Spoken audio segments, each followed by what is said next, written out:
Everyone, welcome to my channel. आज हम बात करने वाले हैं गोनियोमीटर के बारे में। ये जो वर्ड है गोनियोमीटर, ये डिराइव किया गया है ग्रीक के दो वर्ड से, गोनिया प्लस मेट्रॉन। गोनिया का मतलब होता है एंगल एंड मेट्रॉन का मतलब होता है मेजरमेंट। मतलब एंगल को मेजर करने वाले इंस्ट्रूमेंट को गोनियोमीटर बोलते हैं। ठीक है। नेक्स्ट, जो गोनियोमीटर होता है वो आपका ना फिजियोथेरेपी में हम लोग यूज़ करते हैं जॉइंट का रेंज ऑफ मोशन पता करने के लिए। अब रेंज ऑफ मोशन क्या होता है? इसका मतलब होता है कि कोई भी जॉइंट का जब हम मूवमेंट कर रहे हैं तो कितना अमाउंट ऑफ मूवमेंट उसने किया, कितना डिग्री ऑफ मूवमेंट हुआ, 0 से कितना डिग्री हमने मूवमेंट किया, तो वो डिग्री पता करने के लिए, वो मेजर करने के लिए, वो एंगल मेजर करने के लिए हम गोनियोमीटर का इस्तेमाल करते हैं। ठीक है। तो गोनियोमीटर मेनली 4 टाइप के होते हैं: universal goniometer, gravity dependent goniometer, pendular goniometer and एक लास्ट होता है इलेक्ट्रोगोनियोमीटर। ठीक है। तो हम यूनिवर्सल गोनियोमीटर की बात कर रहे थे। यूनिवर्सल गोनियोमीटर क्या होता है? ये हमारे जो जॉइंट्स का, हर एक जॉइंट्स का पोजीशन और उसका जो आपका मोशन होता है वो नापने में हेल्प करता है। ठीक है। ये आपको प्लास्टिक में और स्टील में अवेलेबल होता है और उसमें साइजेस आपको मिल जाती हैं। तो अब हम बात करते हैं यूनिवर्सल गोनियोमीटर के पार्ट्स की, और वो दिखता कैसे है वो हम जान लेते हैं पहले। ठीक है। तो देखिए, कुछ इस टाइप का आपका गोनियोमीटर होता है। ये मैंने सेल्फ मेड बनाए थे फॉर स्टडी पर्पस। ये होता है फुल सर्कल गोनियोमीटर, जिसमें 0 से 360 डिग्री पूरा आपको मिल जाएगा मेजरमेंट। और एक होता है हाफ सर्कल गोनियोमीटर, जिसमें 0 से 180 डिग्री तक आपको मेजरमेंट मिल जाएंगे। बहुत कॉमनली यूज़ हम वैसे तो ये कर लेते हैं अपने क्लिनिकल सेटअप्स में। ठीक है, हाफ सर्कल गोनियोमीटर। तो अब हम जानते हैं इसके पार्ट्स के बारे में। ठीक है, कि इन सब में पार्ट्स कैसे होते हैं, किसको क्या बोला जाता है। चलिए जानते हैं अब हम पार्ट्स ऑफ गोनियोमीटर को। ठीक है। तो मेनली जो गोनियोमीटर होते हैं वो 3 पार्ट्स के होते हैं, उसमें 3 पार्ट्स होते हैं। ठीक है। सबसे पहला होता है ये बॉडी या फिर फल्क्रम। दूसरा होता है जो इसी फल्क्रम से अटैच्ड एक आर्म होती है, अटैच्ड एक प्रोजेक्शन हुआ, आर्म हुआ। ठीक है। उसको हम बोलते हैं स्टेशनरी आर्म।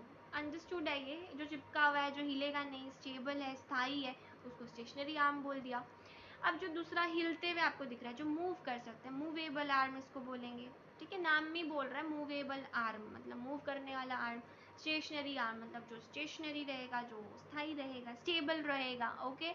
नेक्स्ट, ये जो पार्ट हो गया दैट इज द फल्क्रम या बॉडी, जिसमें पूरा मेजरमेंट आपका लिखा हुआ है। ठीक है। तो अब हम डिटेल में बात करें। तो हम बात कर रहे थे फल्क्रम या बॉडी का। ठीक है। तो अभी थोड़ी देर पहले हमने बताया था कि ये क्या होता है, 0 डिग्री से जो 180 डिग्री, हाफ सर्कल प्रोट्रैक्टर के फॉर्म में भी होता है। ठीक है। और एक होता है जो 0 डिग्री से 360 डिग्री या 360 डिग्री से 0 डिग्री का मेजरमेंट करेगा। तो फुल सर्कल प्रोट्रैक्टर हुआ ये फुल सर्कल गोनियोमीटर, एंड ये हो गया हाफ सर्कल गोनियोमीटर। ठीक है। दूसरी बात करते हैं, ये जो गोनियोमीटर है इसके बीच में एक स्क्रू होता है। ठीक है। जो क्या करता है, मूवेबल आर्म को स्टेशनरी आर्म से, बॉडी से जोड़ कर रखता है। कॉमन सी बात है ना कुछ यहाँ कील जैसा होएगा तभी ये अटैच हो पाएगा, है ना। तो ये जो एक्सिस ऑफ गोनियोमीटर है, इस एक्सिस को हमको जॉइंट एक्सिस पे रखना पड़ता है। मान लीजिए शोल्डर है, तो शोल्डर का जो जॉइंट का एक्सिस होगा वहीं पर इसका एक्सिस हमको रखना होगा। तब हम कोई मूवमेंट अगर परफॉर्म करते हैं, एबडक्शन करवाते हैं, तो दोनों एक्सिस को साथ में रखना है, ओवरलैप करके, फिर हमको मेजरमेंट करना है।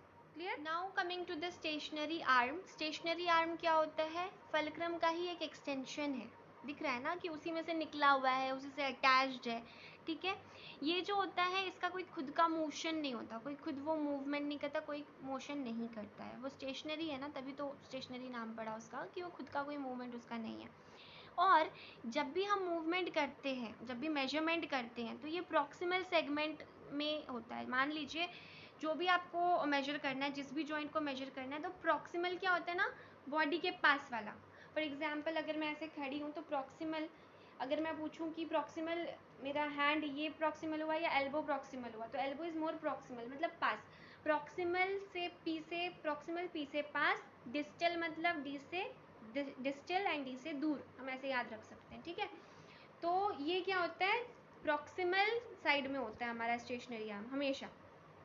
ओके। अब हम बात करते हैं मूवेबल आर्म के बारे में। ठीक है, नाम ही बता रहा है ना, मूवेबल मतलब जो मूव करता होगा। तो ये जो मूवेबल आर्म होता है, ये एडिशनल अटैचमेंट है इस बॉडी से।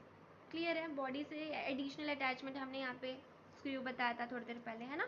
तो ये क्या होता है, मूवेबल होता है, मूव करता है, एडिशनल होता है। साथ ही साथ जब भी हम मेजर करते हैं तो ये distal segment of the joint, जो जॉइंट को हमें मेजर करना है उसके डिस्टल सेगमेंट में हम इसको रखते हैं। अगर मैं एक एग्जांपल लूँ, अगर मैं शोल्डर, आपको एल्बो से बताते हैं। एल्बो जॉइंट अगर मान लीजिए सुपाइन पोजीशन होती है, सुपाइन मतलब आप लेटे हुए हो, ठीक है, नॉर्मल जैसे लेटते हो। तो जब लेटे हुए रहोगे, आपको मान लीजिए एल्बो का देखना है कि कितना मूवमेंट हो रहा है, तो आप क्या करोगे, ये जो आपका होगा, मूव क्या कर रहा है आपका, ये वाला पोर्शन मूव कर रहा है ना, फोर आर्म। तो फोर आर्म के पास आपका मूवेबल आर्म रहेगा, और ये जो आपका स्टेशनरी था वो आपका यहाँ पे आर्म के पास रहेगा, ठीक है। ये नॉर्मल मैं आपको, आई होप आपको ये क्लियर हुआ होगा। जैसे मैंने अभी बताया कि मूवेबल आर्म कहाँ रखा हमने, फोर आर्म पर, और ये रखा आर्म पर। ये वैसे सुपाइन पोजीशन में हम लेते हैं। और आपका जो फलक्रम था, बॉडी, इसका जो एक्सिस होगा वही जॉइंट एक्सिस पे आपको रखना है, कि हम लेटरली प्लेस करके, जब हम सुपाइन पोजीशन में रहते, लेटे होते हैं, तब हम ये मेजर करते हैं। जैसे ये अभी आप देख रहे हो ऐसा होगा, जब ये मैं मूव करूँगी, ठीक है, ये वाला फोर आर्म मूव होगा, तो ये तो स्टेबल ही रहने वाला है, ये बस मूव करेगा मेरे हाथ के साथ, ठीक है। मतलब थेरेपिस्ट हमें मूव करवा के देखेंगे कि कितना डिग्री है यहाँ पे, डिग्री फिर वो मेजर कर लेंगे। तो हर जॉइंट का अलग अलग मेजरमेंट होता है, अलग अलग प्रोसीजर्स होते हैं, तो वो हमें जानना होता है, ठीक है। आई होप ये वीडियो आपके लिए हेल्पफुल रहा होगा। अगर सच में रहा है और डिटेल्ड वीडियो आपको चाहिए होगा किसी भी टॉपिक पे, प्लीज़ कमेंट सेक्शन में बताइएगा। Thank you for watching.